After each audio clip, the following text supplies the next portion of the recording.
countdown for blast-off. X minus 5, 4, 3, 2, X minus 1, fire.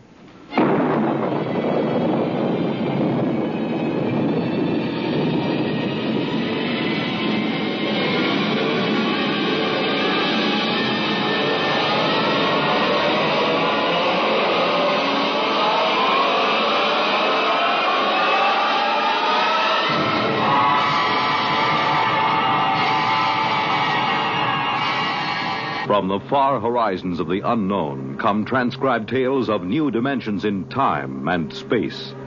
These are stories of the future, adventures in which you'll live in a million could-be years on 1,000 maybe worlds. The National Broadcasting Company, in cooperation with Galaxy Science Fiction Magazine, presents X minus 1.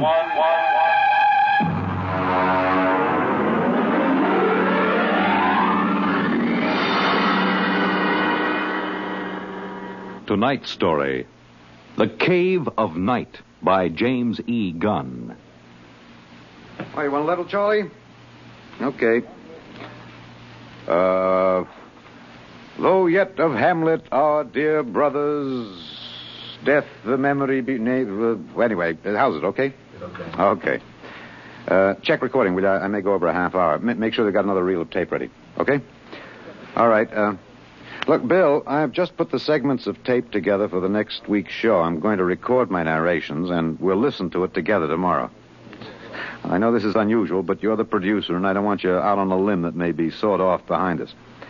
This week's show is liable to either win us every award from the Peabody to the Pulitzer Prize, or maybe put the network out of business.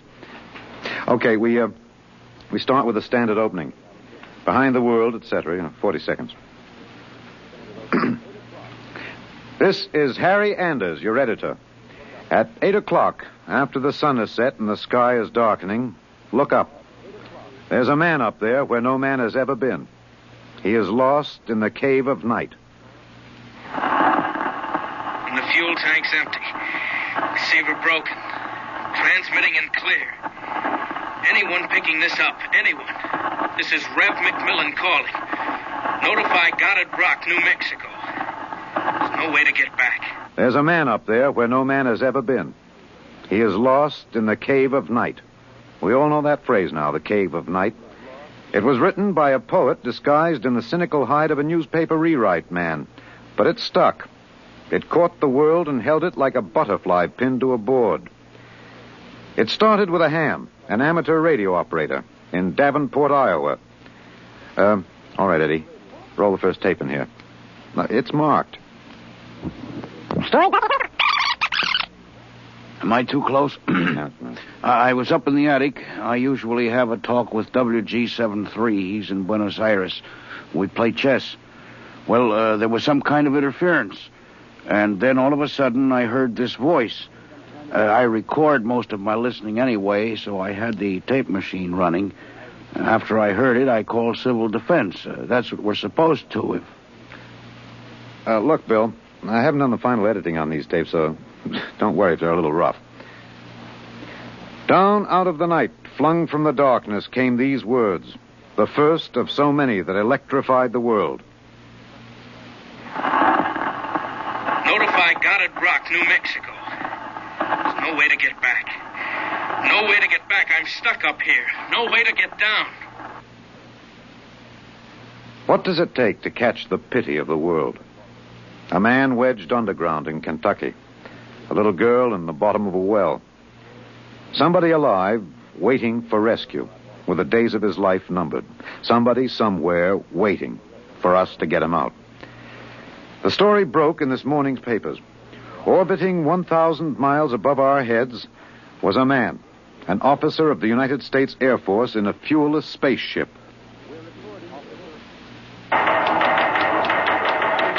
We're recording at the desk of Mike Bayless, senior night editor of the Continental Press National Wire.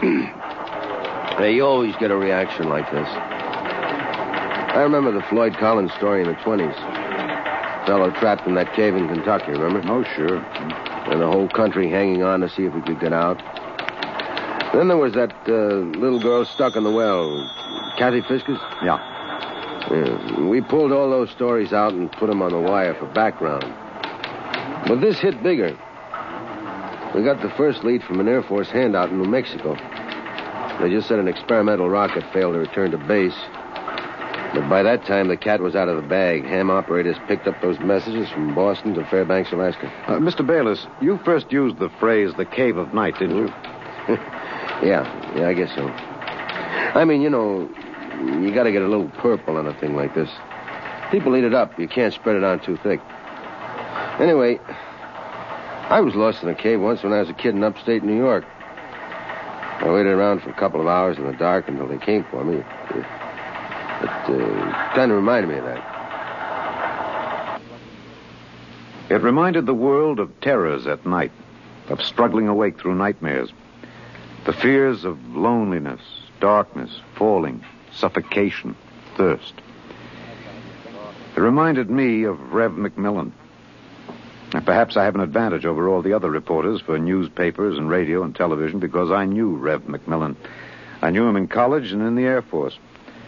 I knew that he was testing rocket-powered craft at Goddard, but I didn't know they were so close to space. No one knew, till those messages of desperation crackled down through the atmosphere. I remembered Rev when I saw those headlines that morning. Straight black hair, Clark Gable ears, a reckless grin. He ate well, reveled in expert jazz and Mozart opera, and he talked incessantly. His southern speech was no drawl. There was too much to say. And now he was alone. And soon all that might be extinguished. The men from the radio newsrooms rushed to Goddard Rocket Base armed with miniature tape recorders.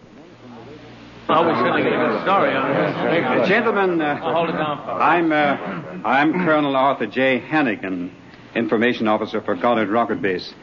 And I'm authorized to issue the following statement. First Lieutenant Reverty L. McMillan, United States Air Force pilot, Experimental Rocket Division, took off from Goddard Base at 22:34 Rocky Mountain time. His craft, the XR-37 Mark II, a hydrazine nitric three-stage rocket. I'm sorry I can't describe it, boys. Classified. Well, in order to maintain orbit, the motors were pulsed for 1 second every 15 seconds elapsed time. After 3 minutes, the exhaust was seen by ground spectroscope observation to flare for half a minute. His fuel supply is exhausted. The craft has reached sustaining orbital speed. Well, what does that mean, Colonel? He's out of gas. He can't get down. The first mobilization was of the scientific brains massed at Goddard. Few of them knew Rev. Brains at a research project are usually carefully sorted out and salted away from the distractions of the outside world. They designed, they invented, they calibrated and theorized. But they didn't know the short, stocky man with a lopsided grin who rode the fruit of their labor up and out, and now circled the world of his birth, with time ticking out. I covered the hearings in Washington for the network newsroom. I flew down from New York, and the stewardess came out every few minutes to tell the passengers the latest news.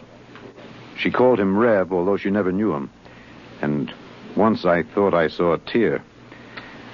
The hearing was before the subcommittee of the Senate Committee on Military Affairs. Presiding, Senator Allen J. Haggister of Kentucky. All right, General Finch. You've made the technical situation fairly comprehensive, even to an old canebrake redneck hillbilly like myself. I have tried to make the gravity of the situation apparent, sir. It appears to me, General, that the sacred life of a human being created in the image of his maker is in danger.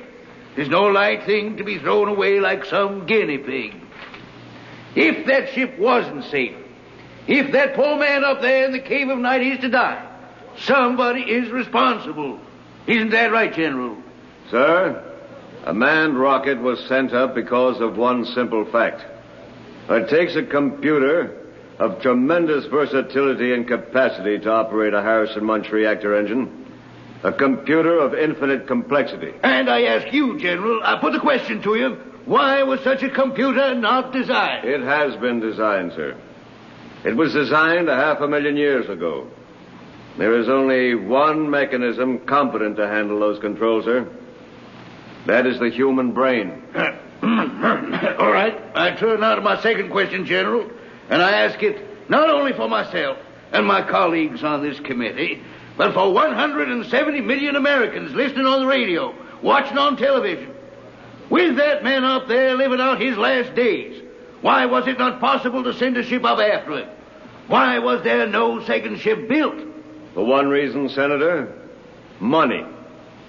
The appropriation for rocket research fell short by 12% of the amount needed even to build one vessel. Oh, frankly, gentlemen, the deficiency was made up by cutting corners and diverting funds from other projects. That is not the point, General. There's a man up there who's going to die. With the limited funds you gave us, we've done what we set out to do. We've demonstrated that space flight is possible, that a space platform is feasible. If there is any inefficiency, if there is any blame for what has happened, it lies at the door of those who lack the confidence and the courage and ability of their countrymen to fight free of Earth to their greatest glory. Senator, how did you vote on that?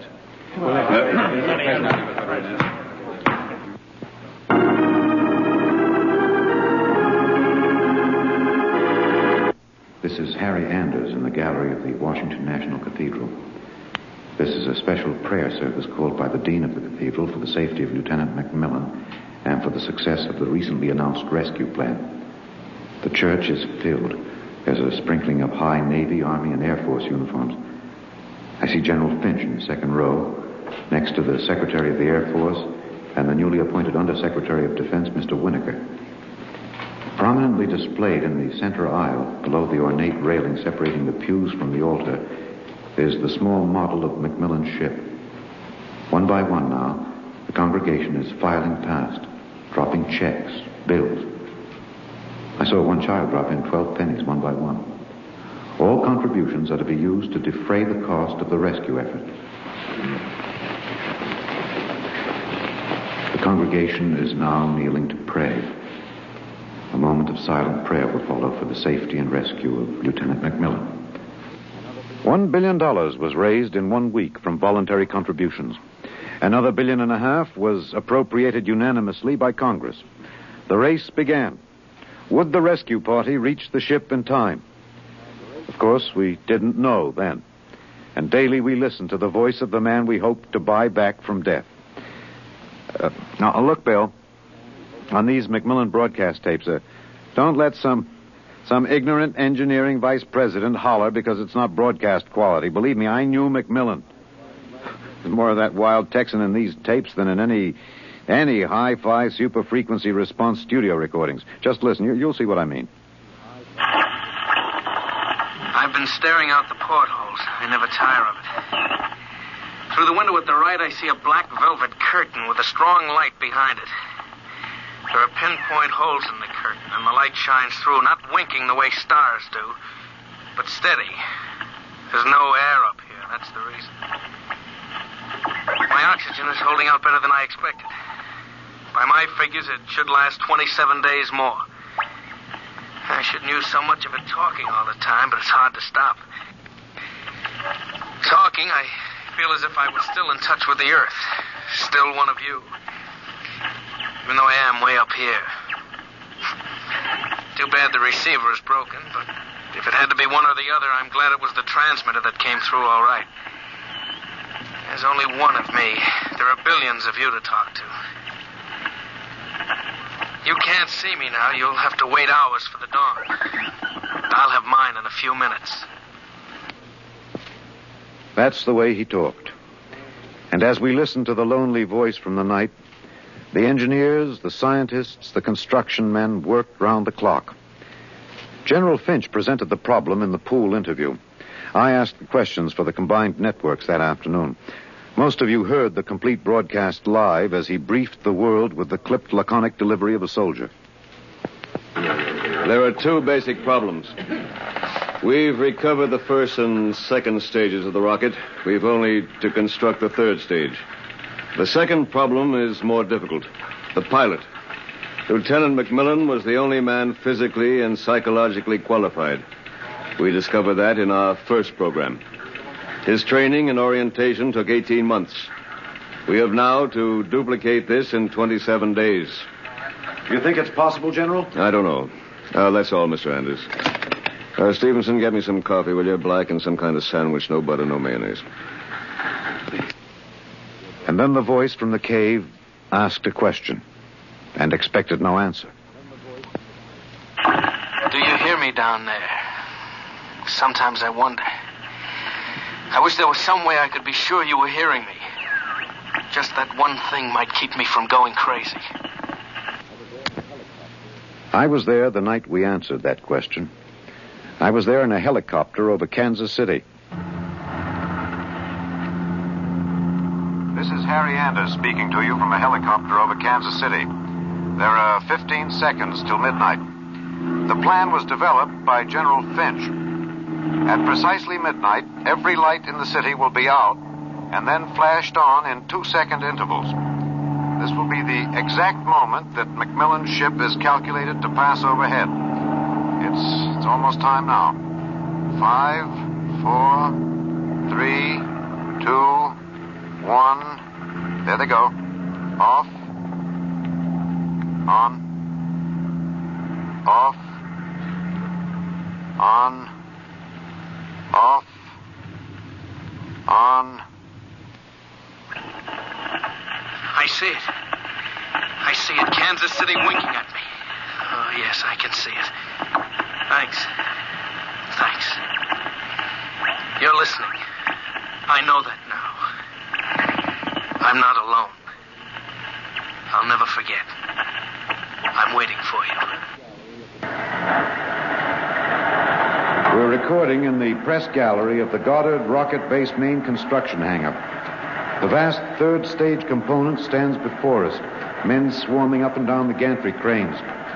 The Mark III is being built to carry 5 men instead of 1. The pilot selection has been kept a top secret to avoid unnecessary strain on the men selected. The latest progress report gives a possible margin of 6 hours between the launching of the rescue ship and the estimated exhaustion supply of oxygen to Lieutenant McMillan. The shift is changing now. The expert construction workers recruited from across the country by the combined efforts of the Air Force Personnel Service, the Atomic Energy Commission, and the International United Electrical Workers and United Auto Workers of the AFL-CIO. The margin is 6 hours. 6 hours between life and death for Lieutenant Reverdy L. McMillan. An hour ago, I saw the sun rise over Russia. It looks like any other land from here. The green where it should be green. Farther north, a sort of mud color. And then white where the snow is still deep. Up here, you wonder why we're so different when the land is the same. You think we're all the same children of the same mother planet. Who says we're different?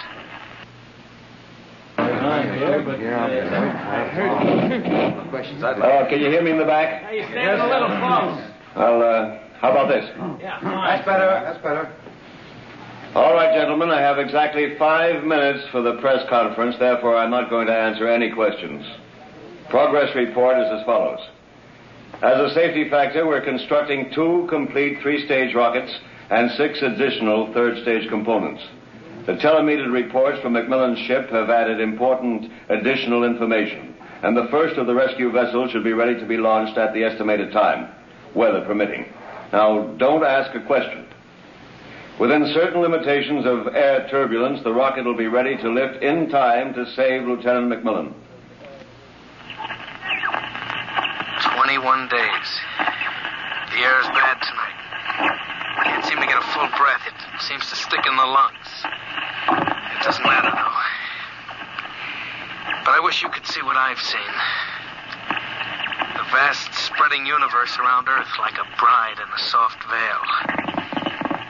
You'd know then that we belong out here.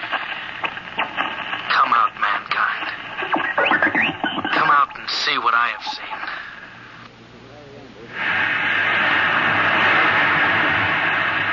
This is Harry Anders at Goddard Rocket Base. The Harrison Munch reactor engine for the first third stage rescue is being tested here at Goddard. You can hear the roaring of the gases in the test chamber behind me. The work has been stepped up as a new calculation based on the increased temperature reading from McMillan's ship indicates that the exhaustion time will be some 6 hours earlier than originally estimated. The margin of rescue will be in minutes. Air very bad. Better hurry. Can't last much longer. And silly, of course you'll hurry. But I don't want anyone feeling sorry for me. I've seen the stars clearly. But more than this, I've seen the earth. There where I have lived and loved. I have known it better than any man. And loved it better. And known its children better. Goodbye. I have a better tomb than the greatest conqueror earth ever bore. Do not disturb.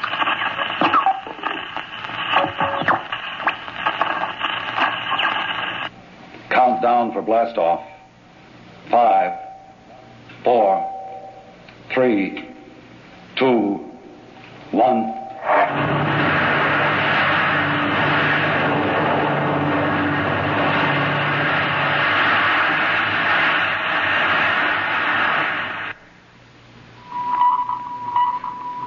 Anders, tape 323.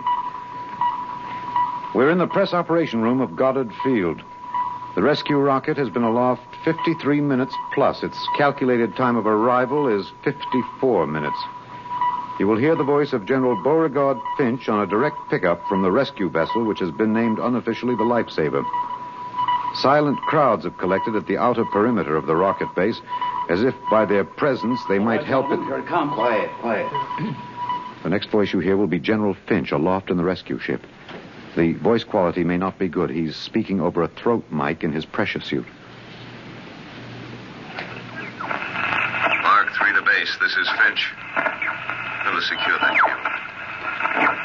We have just secured to the airlock of McMillan's ship. I'm now entering the lock. The inner door is closed. I have closed the outer door. The inner door is cycling. Now it is open. Bring in those oxy bottles, will you? The bulkhead to the control room is open.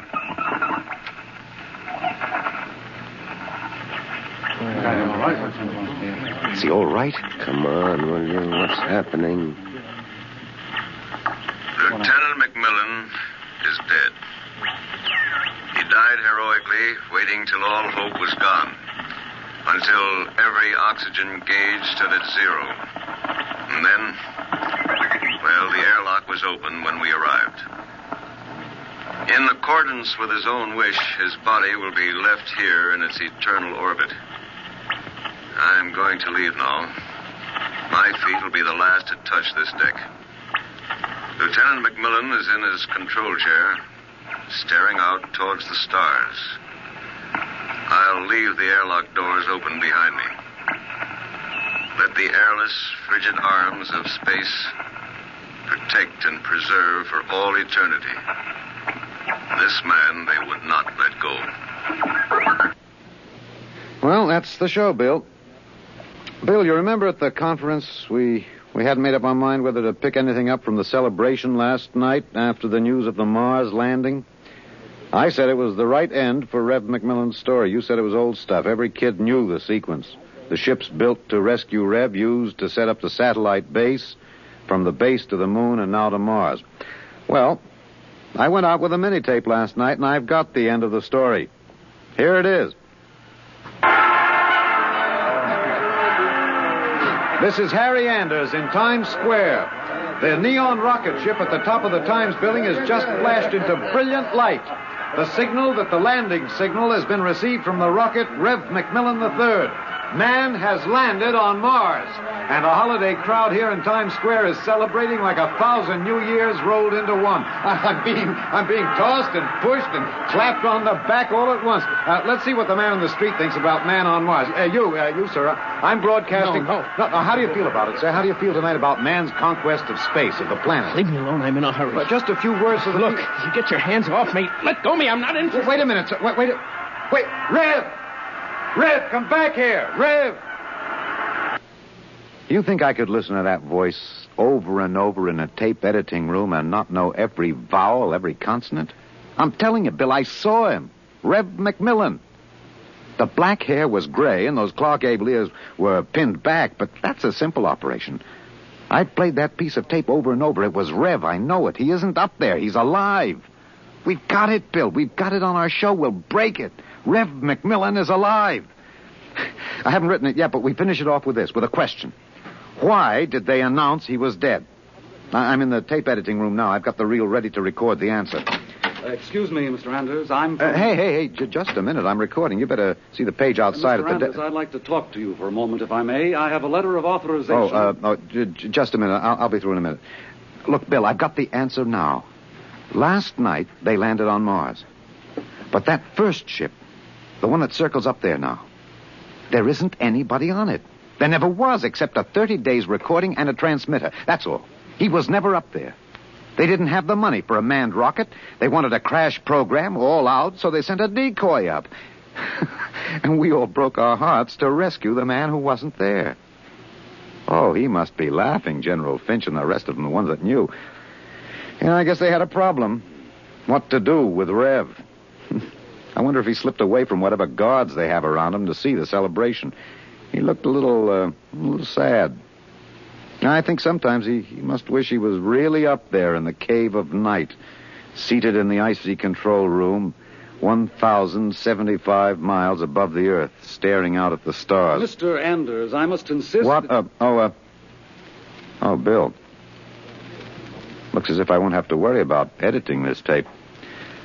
My friends are from Washington. I'd like to call your attention to the last paragraph. What? Oh, no. It's very simple. You won't have to burn it.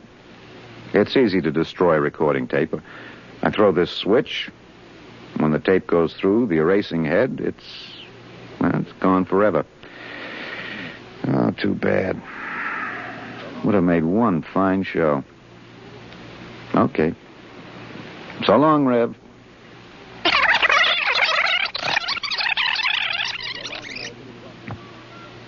You have just heard X-1, presented by the National Broadcasting Company in cooperation with Galaxy Science Fiction Magazine, which this month features an exciting serial, Slave Ship, by Frederik Pohl.